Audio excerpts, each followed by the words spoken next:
She's toasted.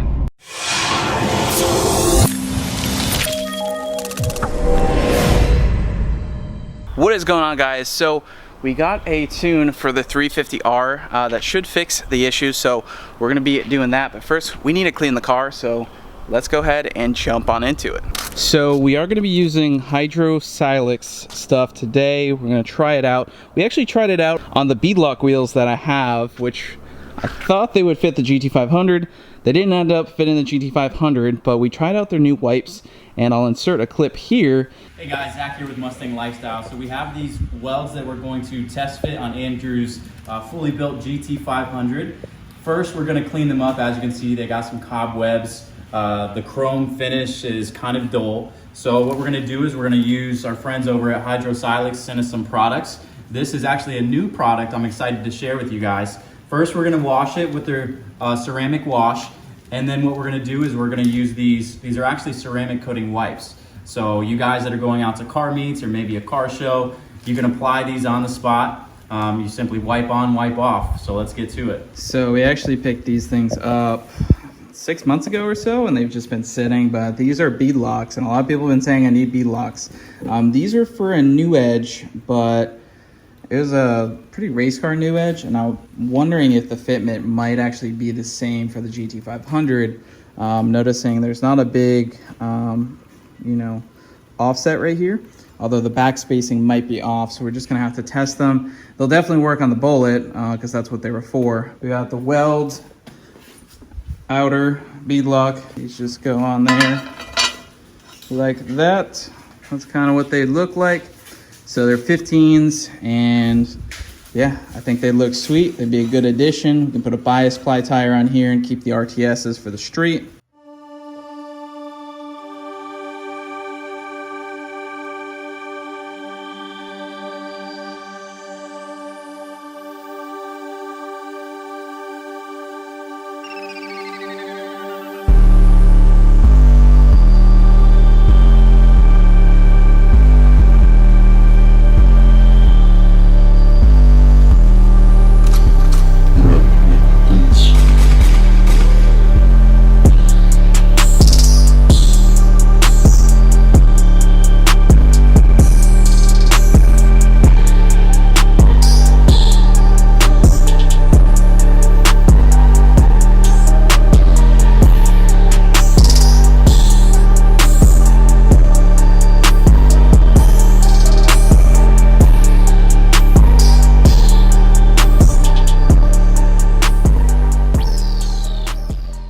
All right, so this is a new product from Hydro Silex. These are the ceramic wipes that I was talking about. So you have here your prep wipe, if you will, the rewind. All you have to do is just wipe down the surface and then use a microfiber. And then you follow that up with these ceramic coating wipes. Same process, you're gonna wipe down and then you'll use a clean microfiber to go ahead and buff it out. If you use code Mustang Lifestyle, we'll put the link to the website in the description. Right now you get this for free, you just have to pay shipping. This is a brand new product. Again, it's great if you're on the go. Just wipe down any spot treatment on the car, on the truck, on the vehicle, and then use a clean microfiber and you get that beautiful shine. So here we go. All right, so we're using the prep wipe. This is just gonna clean any residue such as wax, grease, any contaminants that may be in the surface of the paint. We're gonna use a clean microfiber now to go ahead and dry this. Now we're gonna go ahead and use the recharged ceramic wipes and apply it to the surface that we just cleaned. Wanna make sure that you apply it generously. And now we're gonna use a clean microfiber and go ahead and buff that out. There it is, a nice clean shine. We're gonna save you guys the boring process, but we're gonna go ahead and repeat that for these wheels now. If you guys are interested in the products, go ahead and check them out, hydrosilex.com. We'll put the link in the description. Be sure to use code Mustang Lifestyle to get a free sample. All you have to do is pay for shipping. All right, so we just made it back. Got the bead lock right there. Got the GT500 jacked up. Got this wheel loose. We're gonna pop off this wheel and see if these fit. Hopefully they do. All right, so we got some good news is that it fits on the studs and fits good there. I don't think there's any clearance issues. looks awesome. Bead locks, of course, but the rear end is tilted down like this, but it doesn't look like the offset's gonna work. I didn't know what the offset was. I know they were designed for a new edge car, but I didn't know if it was, you know, for a race car or not. So if it was a race car, it could be tub, so the tire could be in, because typically a new edge wheel will sit outwards a little bit like this one is. And so far, I don't think that's gonna fit, unfortunately. These wheels do look awesome. I mean, obviously, we have the Bullet right there. They'll look awesome on the Bullet, but the car that needs bead locks is this car. So, unfortunately, I don't think that's gonna work. But we're gonna be using their wash to get the car cleaned up because she is filthy. So let's go ahead and get on to that.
Ken at Palm Beach Dyno just sent me a tune. We're gonna load it in and see if it fixes our issue. There were some people commenting like bad things about Palm Beach Dyno in the last video. I'm just gonna be real, and Ken and Rob are real. This is a real issue that happens. We data log it and we fix it. So I don't know why you guys would hate on Palm Beach Dyno. They literally tune that car, this car, that car. That car has 65,000 miles with 800 horsepower. That's 1,100 horsepower, which was made 1080 on a base file. So don't be hating on my boys at Palm Beach Dyno. And I know there's a lot of people who like Lund, and that's cool. I've never said anything bad about Lund, but Palm Beach Dyno, they do awesome stuff. So let's go ahead and load this in and see what happens. All right.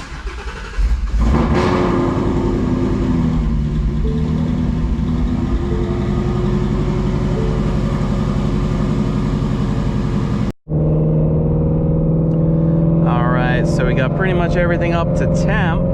So we're gonna see if it works. So the problem that we've been having is that spark will go down to 8 or 9 degrees between shifts. And it's not a traction control thing. Ken has some theories as to why it's doing that. It's some sort of logic that's carried over from the stock calibration, and hopefully this fixes it. So we're gonna give it a try here in just a sec. All right, let's try it.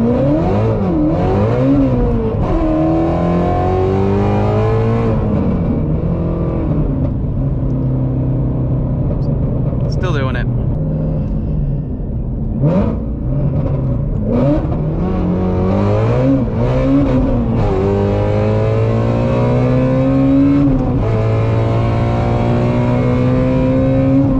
So I just sent a log to Ken, and he said he thinks he found it, so we're gonna give this one a try. All right, let's test.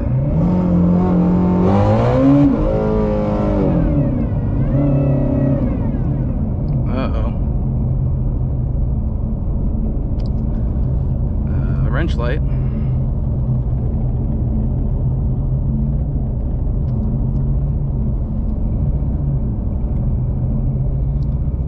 Something broke.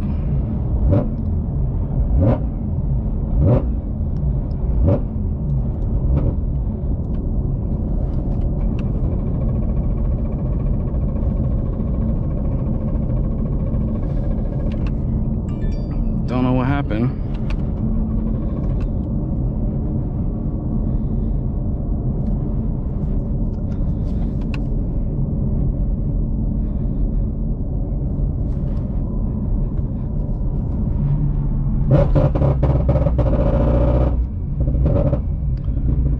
All right.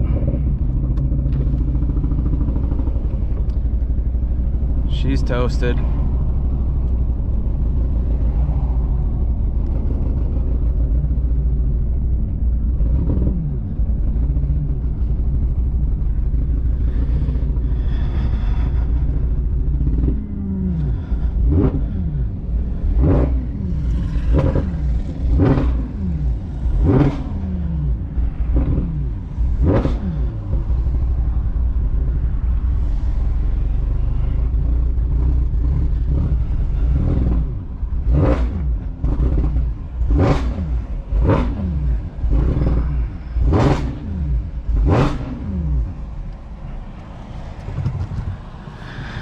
Okay, interesting. Don't know what happened here.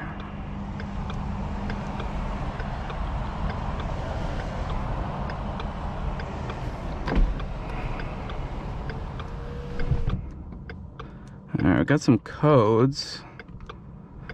Gonna clear.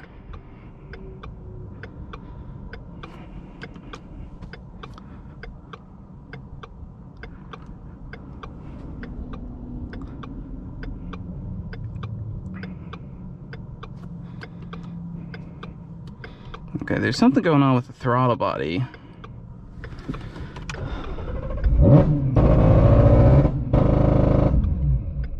Sounds like a crank sensor issue or something.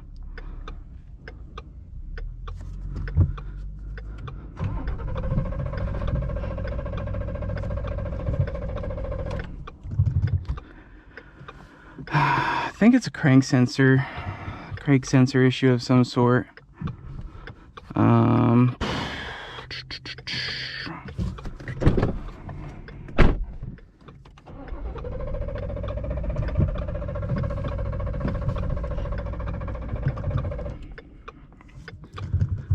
Yeah, some sort of crank sensor issue or something. That's what it sounds like to me. Well, let's see. We're kind of in the middle of a road. It's not a very busy road, but we're definitely kind of in the middle of a road. So yeah, gotta figure that out.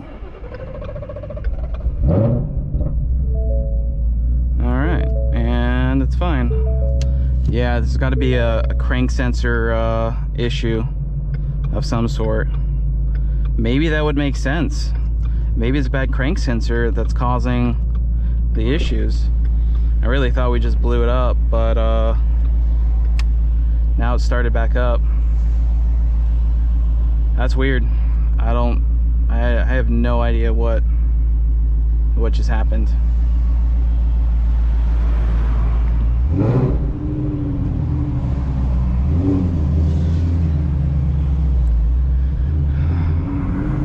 It's got to be a crank sensor or something. I mean, I know it fail-safed.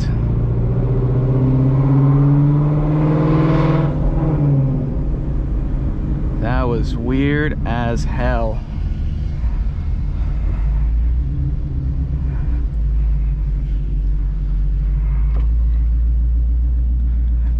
I have no idea.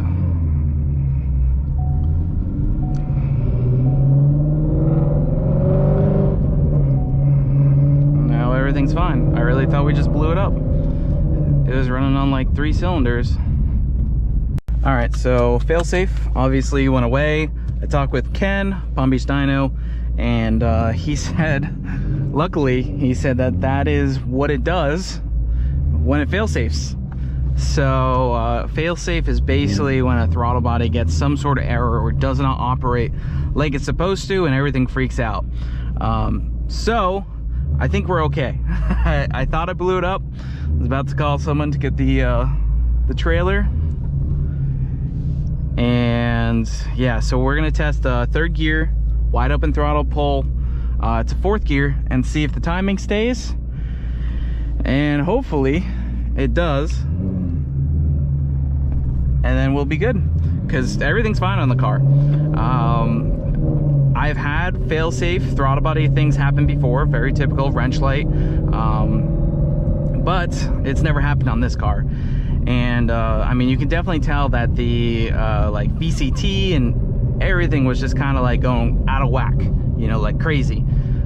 So car finally, you know, basically I turned it off, power cycle did, and eventually the error went away. I cleared the codes on there, and I think it's okay. So we're gonna try a third gear, wide open throttle to fourth gear. We're gonna log it and see if our original problem is fixed.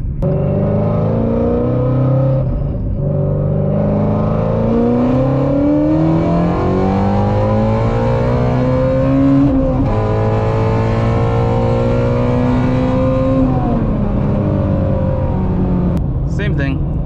We'll send the log over and hopefully get a revision. All right, so we just loaded in a new tune and we're gonna try to see what happens.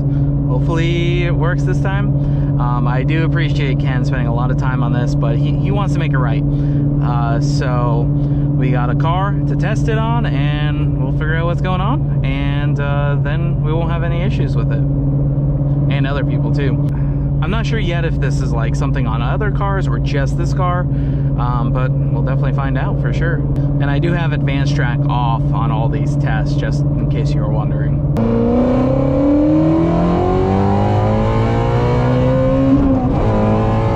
Yep. Yeah, buddy.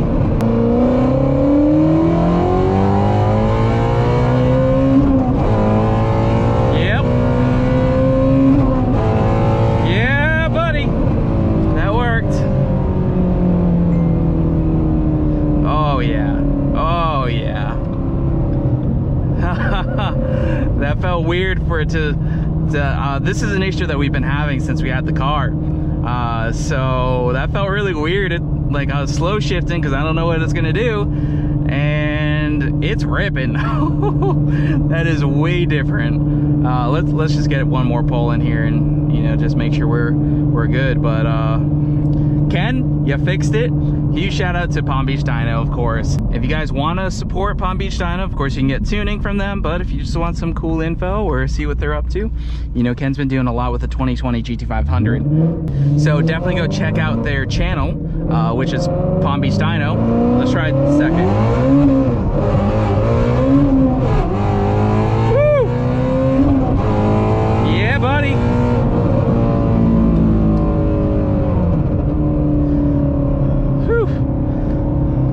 Excuse my I felt like I was flopping around trying to figure out the gears, but I'm not 100%. I'm really used to the GT500 when it spins, but this car I'm like trying to figure it out. And now that the car's ripping, I'm like shuffling around. I felt like I didn't do the best job, you know, shifting it. But it's fixed. Ken did it. So once again, go check out their channel. Huge thanks to Ken. And if for some reason you have this problem with your GT350, hit up Palm Beach Dyno and they'll get you fixed up. So I'll have to ask Ken what he ended up fixing, but I could see right over here on Spark, whenever I, you know, got back into the gas, it was fixed. So woo! Yeah, buddy. Wow. That's very different. All right, so I'm really glad Ken got everything fixed up. So the car feels good, and yeah, I mean, Not too much to say about that. So I'm excited to have Ashley hop in here. I wanted to get this fixed before she went and took it for a ride, because like I said, it's been an issue that we've had with the car for like ever pretty much. So definitely really exciting to have that fixed up.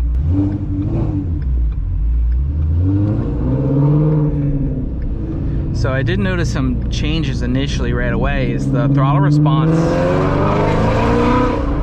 there's a lot more of it, but yeah, and this car is fast. I mean, it is crazy, especially in like third gear, when the third gear hooks up and third gear moves the hell out. So I'm really happy with it. So we definitely had a little roller coaster of emotions today. I really thought I blew it up for a second, because man, did it sound funny. But it does make sense. When this thing fail safes, that throttle body's not doing anything really. It's just flopping around doing whatever it wants, and it basically whacks everything out. It sounded like the VCT wasn't working right. It sounded like you know, the crank sensor was going, everything was going haywire with the wrench light. But now we're ripping. And so we got our belt issues fixed a long time ago by running an RPM belt. So some people are saying that we still have belt slip. I don't think we have belt slip, and we're running a 3.3 pulley. So everything is seeming good there. Our timing issue is fixed. If you guys want your GT350 tuned by Palm Beach, just let them know, or me. You know, I'm also a Palm Beach Dyno tune dealer. Either or, we can get you set up. And yeah, I'm just really excited and happy. 920 wheel horsepower. I want to do a few roll races with this thing and see. I think it's fast on a roll race. We're gonna have to do some draggy hits. I know you guys have been enjoying the draggy hits, so yeah.